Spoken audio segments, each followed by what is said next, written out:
In this video, I'm going to show you how to uninstall Steam from your Mac. First, make sure you've completely quit the Steam app if it's currently running. Now open Finder and head over to the Applications folder in the sidebar.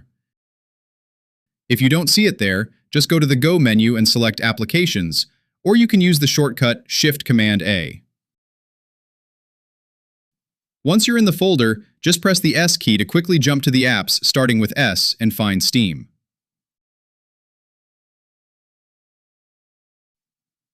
Right-click on it and select Move to Trash. Now Steam is technically uninstalled, but I personally use App Cleaner to make sure everything is wiped out for good.